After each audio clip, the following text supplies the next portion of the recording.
What is going on, beautiful people? Today, we're going to be talking about what it's like to divorce or break up with a narcissist or toxic person. If you're new here, my name is Lee Hammock. I'm a clinically diagnosed narcissist here to help validate you and help make life make sense.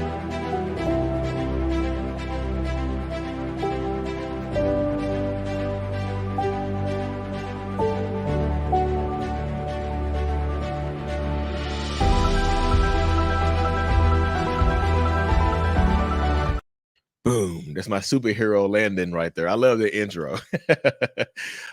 Yes, y'all. Yes. What is it like to divorce a narcissist? So this video right here is going to be helping people to prepare to divorce a narcissist. If you're not married to a narcissist, you can still watch the video to maybe help you not marry a narcissist, maybe to help you, leave a toxic relationship or whatever you're in before it gets to those steps. Because I always tell people, just because this person is your husband, or I mean, not your husband, this person is your fiance, it doesn't have to be your husband. Just because this person is your fiance, it doesn't have to be your wife, because I would say a big portion of the one-on-ones and the Zoom calls that I do are but people going through a divorce or a breakup with a narcissist. Yeah, I talk to people who are, who have parents that are narcissists or toxic people or whatnot. But the big portion of people that I talk to are divorcing narcissists. And this video right here is going to help you prepare for that, And it's just like, if you're dealing with a narcissist, right? So I would say a lot of narcissists don't want to let you go, even if they have someone else. Even if they have someone else. 'Cause a lot of people in my comment sections are like, I can't wait till they find someone else. That way they'll just give me the divorce easy. No, just because just because they get divorced from just because they break up with you or leave the marital home or whatever and are completely enthralled with someone else doesn't mean that they'll divorce you. It doesn't mean that they will divorce you. Sometimes you have to force them to divorce you, y'all. Like sometimes, like if they don't show up at court or whatever, you can get the judge to sign off on it or whatever. But that's only if are not signing up. If y'all have multiple things together, if you have kids and you can't agree on custody, if you have, property and finances and money and everything tied up together, and the longer you've been with this person, probably the harder it is to get divorced from them.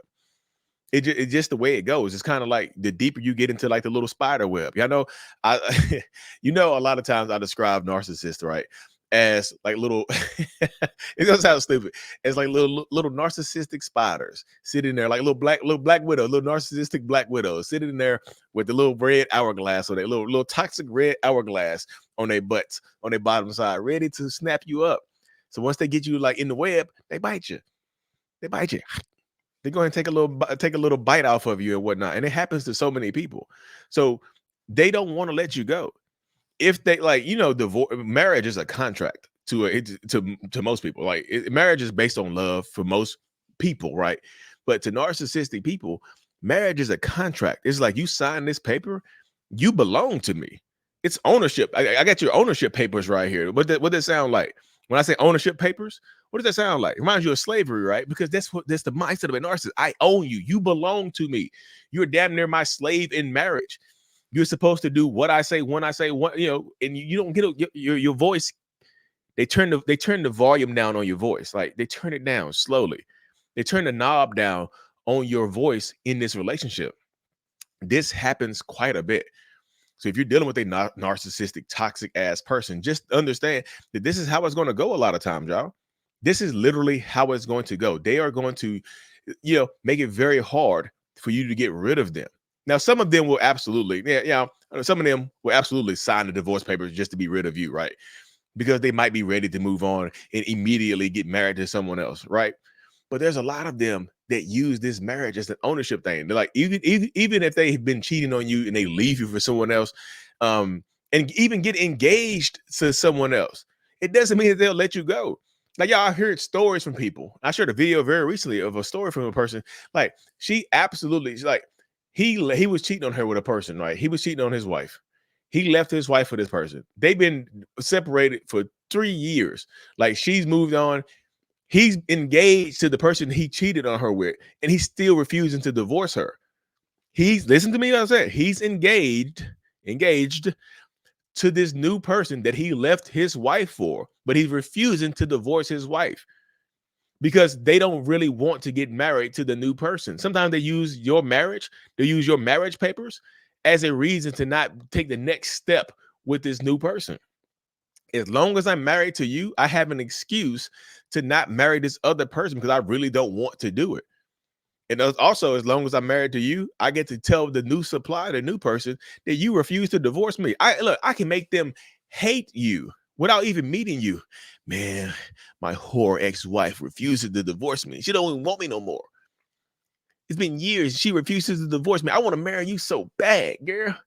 Girl, I want to marry you so damn bad. I just can't wait to get married to you. But I can't. It's bigamy. I go to jail. I go to jail for that. We married. We married in front of God, though. We married in front of God. God. That's all that really matters. We don't need no papers. We don't need no papers. We don't need those. We don't need no papier. We got God. But that's the mindset of some narcissistic people, y'all. They don't want to let you go because they can see you as a backup plan, but it can also keep them. It keeps them from moving on to someone else. That happens a lot, y'all. It really does. This is what is going to keep happening to a lot of people in these spaces because they see it as a way to trap you. Marriage is like I said, not only is it a contract where they look at you as their marriage slave, they also see it as a way to trap you and become themselves. Right. So once they get married, a lot of times once they get married, you start seeing their true character, which is crazy, right? Especially if y'all rushed to get married, y'all, it's a whirlwind romance and you spun around a couple of times, you were married and pregnant, or you got them pregnant so quick, and now they like, damn, they got me now. They got me. They're gonna blow me away in this situation right here. So you have to deal with this person, y'all. And I know it sucks when I'm telling people this because they're like, damn, Lee, like this is doom and gloom. Yeah, it's doomy and gloomy. This can be a forewarning to somebody. If you are watching my channel, if you follow my channel diligently, and you think that you are dealing with a narcissist and you're engaged to this person and about to get married, this is a warning sign. Some of them will make your life hard as hell. They will. They'll tie you up in court. They'll drain your funds because lawyers ain't free unless you're doing this pro bono. Lawyers ain't free. They're gonna try to exhaust your finances to get you to give in to what they want. They'll refuse to show up to mediation. They'll refuse to show up to court. They'll just keep dragging you. They'll just keep dragging you back and forth because in the end, that benefits them. It really does. It benefits them in the end to keep acting like this, to keep behaving like this because they want to keep doing this. They want their control. They don't want to relinquish control over you. They don't want to like a lot of times if I'm married, marriage makes me look better. Marriage makes me look and feel normal. So a lot of times they don't even get married because they love you. They get married because they love themselves and they love the image. They love the image that being married portrays. I'm married, I got kids. I got a good job, I'm married, I got kids. It made me look good. It makes me look respectable. I'm a respectable man now, aren't I? That's how it goes right there. Now I look like a respectable man in this situation because of how things are going. And that's why I tell people right there, you have to understand that this is the inner workings of a lot of narcissists and toxic people's mind. Marriage is the finish line, not divorce. Marriage is the finish line. A lot of them like to rush to get married because it makes them feel empowered right there, right?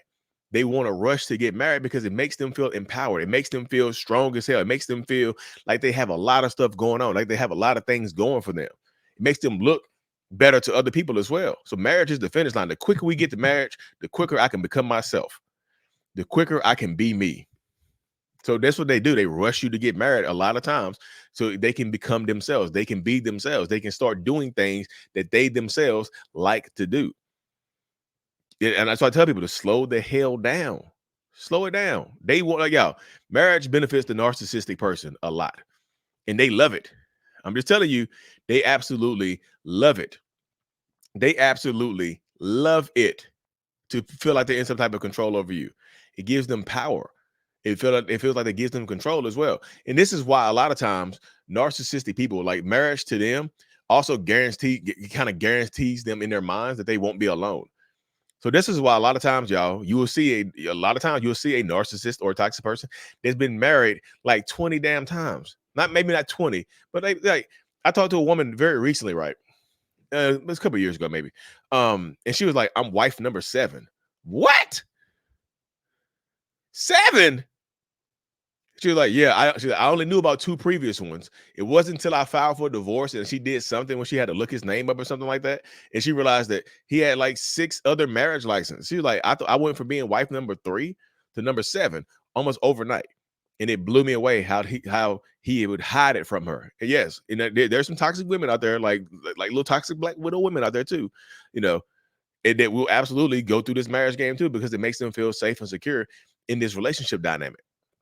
So that's why I tell people, y'all, just when you're dealing with a narcissistic person, that like I say this, I say this kindly.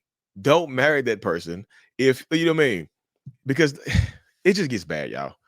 It just gets bad. It gets harder to separate from this person. It gets harder to get away from this person because they like to be married. They like to lock you down.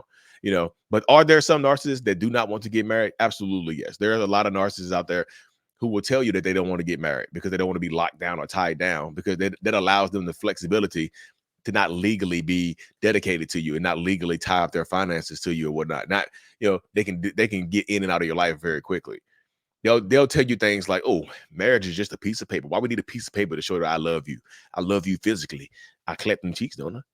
I clap them cheeks, don't I?" You see what I'm saying? But this is the type of stuff that they do to you.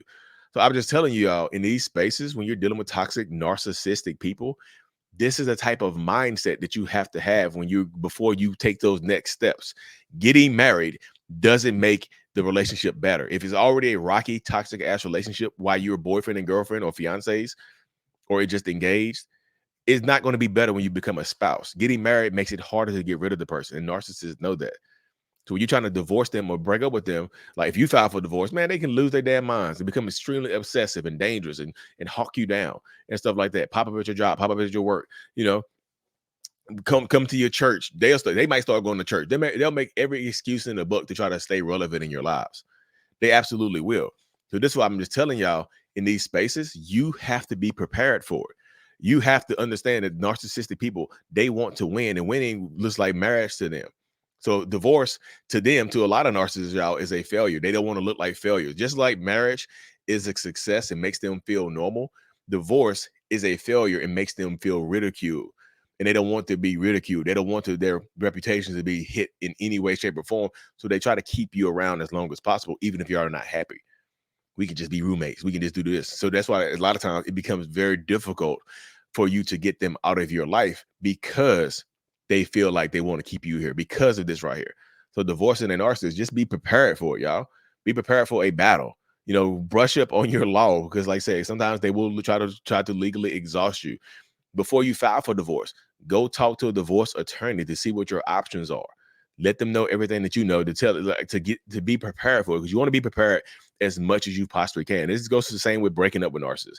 You want to be prepared for what they can do, what they think they're going to do, the stuff that the stuff that they perpetuate. You have to be prepared for that as well, because they will keep doing this type of stuff, because at the end of the day, this type of stuff benefits them greatly. It absolutely does. So think about this type of stuff, y'all. Make sure y'all subscribe to the channel. I know I recorded this in a little different way today. I got my camera and my mic and stuff set up. I was just like, let me do it today like this. Anyway, y'all, make sure y'all subscribe to the channel. If you haven't, check out my courses and my support group. You see it scrolling across the bottom of the screen, courses.mentalhealness.net, to check out my courses and my support group. We do private Zoom support groups every Sunday evening and throughout the week. We do a couple times throughout the week as well, in the mornings and the afternoons as well. So check it out, courses.mentalhealness.net. Subscribe to the channel. And as always, y'all, Mental Healness is out.